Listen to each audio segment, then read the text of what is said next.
Live from the nation's capital. It's 20 minutes gone past the hour of 7 from our studio. Let us quickly take a look at the front pages of Nigerian newspapers to see what these national dailies are reporting this morning. All right, I've got the Daily Trust, I've got the Guardian, I've got the Punch, and of course the Nation newspapers to look at. Well, if time permits, we get to squeeze in the Nigerian Tribune and also the Vanguard newspaper. All right, let's start off with the Daily Trust newspaper this morning, and the big news story there, with focus insecurity in Nigeria. Boko Haram attacks communities in Borno, Yobe.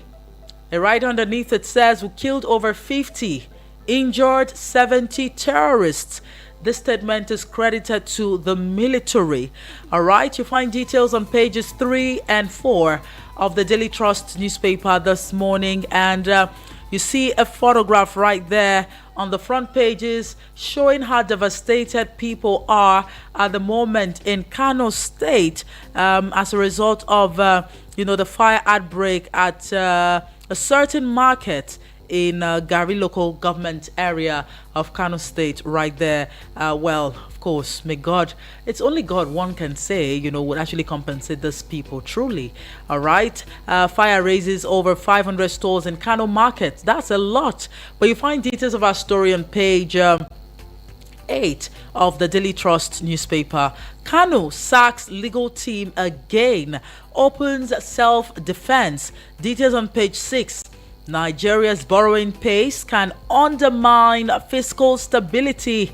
The statement is credited to the Lagos Chamber of Commerce and Industry. All right, that's on page 25. UK Supreme Court dismisses P&ID deal or appeal, affirms Nigeria's £43 million award. I like to take that headline again. UK Supreme Court dismisses P&ID appeal, affirms Nigeria's £43 million award. That's on page 8 of the Daily Trust newspaper this morning. Tinubu swears in Amopiton, charges him on credible polls. Details on page 5. And then NUC approves 13 new courses for varsities. Details on 33. After bandits attacks, Katsina communities struggle to rebuild. After bandits attacks, Katsina communities struggle to rebuild. Details on page 28, and I'll leave it there this morning for the Daily Trust newspaper. I do want to grab a copy to get concrete details. The Guardian newspaper is looking busy as usual, and you see photographs of some political bigwigs right there, coupled with that of the INEC chair. All right, I mean, it's a new era, and all eyes are on him at this point in time. I see the photograph of the Anambra State governor there as well, a former Vice President Atiku Abubakar, the presidential candidate under the Labour Party in the 2023 presidential election, Peter Obi, the president, and it tells you a lot. Now, the headline backing up that photograph says, Tinubu demands credible elections as Amopiton faces Anambra hurdle.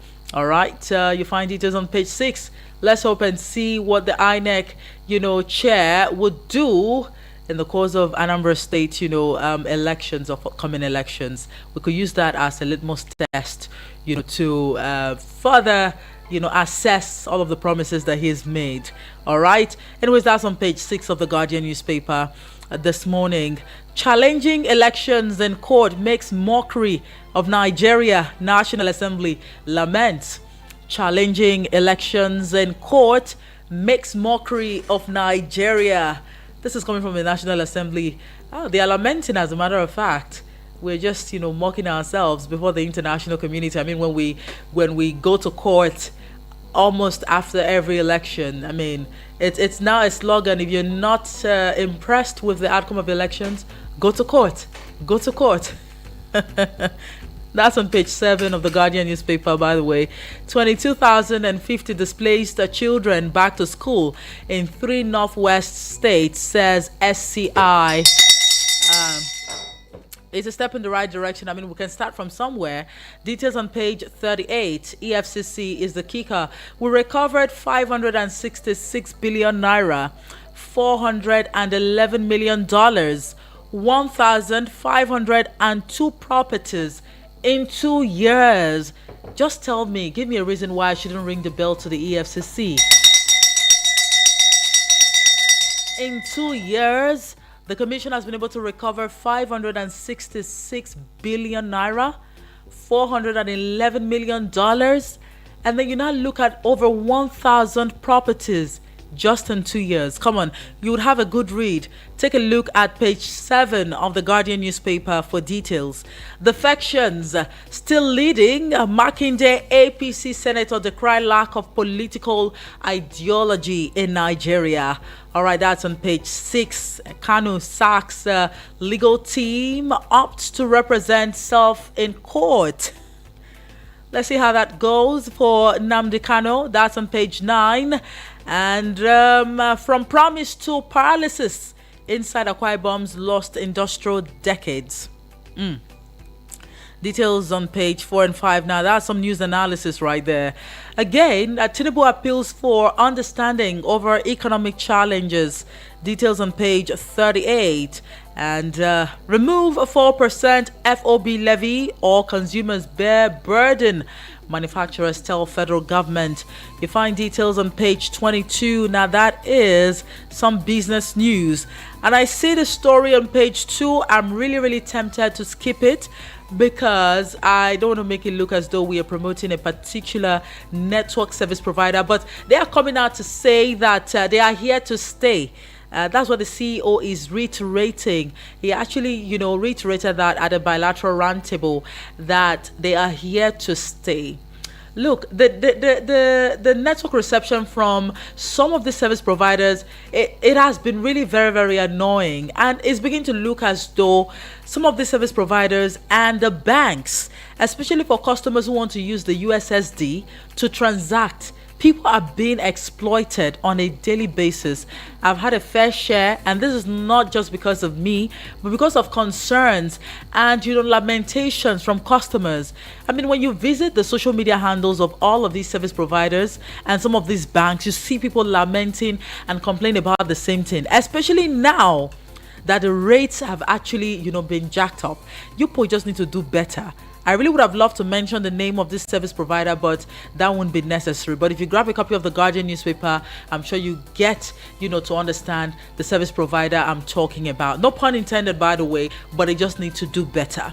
Now we move on to the Punch newspaper, and Tinubu to Amopitan, 2027 polls transparent and violence-free. New INEC boss steps in, vows to restore voters' confidence. Tinubu advises on reforms. Details on page 2. 2027, Jonathan faces mounting pressure to drop presidential bid. Details on page 3 of the Punch newspaper this morning. Medical tourism spending falls 52% under President Bola Tinubu. This according to a report by the Central Bank of Nigeria. The medical tourism spending actually fell by 52% under this administration. I should ring the bell to that, right? Well, some of you might, want to express your reservations, but you can save that for the call-in segment of the show. Wealth means nothing without a good name. Cashington Adebutu talking there.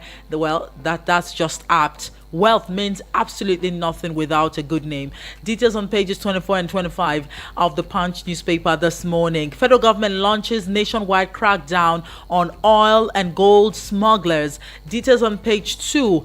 Assailant shoots shawarma vendor dead in Lagos. Details on pages 4 and 5. And the last but not the least headline right here would be that Anambra poll is still, making the rounds. INEC team arrives for mock accreditation. Details on page 7 of the Punch newspaper. I'll leave it there this morning for the Punch newspaper. Do want to grab a copy to get concrete details of the reviewed headlines and of course more. And the Nation newspaper will be the last but certainly not the least. Transparency, credibility, integrity must define elections, says Tinubu. Amopitan Anambra poll will demonstrate INEC's high standard. Let us share in his optimism. Now, there's an excerpt from that story you would find on the front page. It says, I want to assure you of my commitment to uphold integrity, transparency, and discipline in all our operations. The eyes of the nation are upon us. We must show Nigerians that every vote matters. That's what the INEC chairman, Professor Joash Amopiton SAN, is saying. All right, our fingers are crossed, really, to see how things would actually unfold in days to come. Okay, all right, and Kanu sacks 5 SANs. Others, IPOB leader insists on self-representation. Details on the front page, and well, it wasn't stated a continuation, but that's actually that about that. UK court dismisses P and ID's case on cost. All right, details on the front page. It continues on page 2. SDP expels national chair Gaban. Others, you find details on page 41. Police arrest Showare in Abuja. Details on page 45 of the Nation newspaper this morning. Consensus chair bid is the kicker. PDP split over ex-minister Turaki. Details on page 3. EFCC backs student loan. Consumer credit with 100 billion naira. That's on page 3. Ayedatiwa in Akungba Akoko after truck crash kills 8. Details on page 45. First Lady inaugurates digital learning centers in 10 states. Details on page 4. And you see this one here talking about Anambra 2025. It says voter apathy, a threat to founding fathers' legacies. I will end extortion of traders, transporters. Mogalu promises. Police threaten to prosecute politicians who cover number plates. You see details on page 41 of the Nation newspaper, and that's just going to be about the size of the headlines I will be taking across the national dailies this morning. So do well to grab a copy to get concrete details of the reviewed headlines. And of course, remember, there are good articles, editorials across these national dailies that would definitely tickle your fancy. We go pay some bills now. When we return, it'll be time for you to call in to lend your voice. To share your 2 cents on these blazing headlines making the rounds this Friday morning. Do join us again.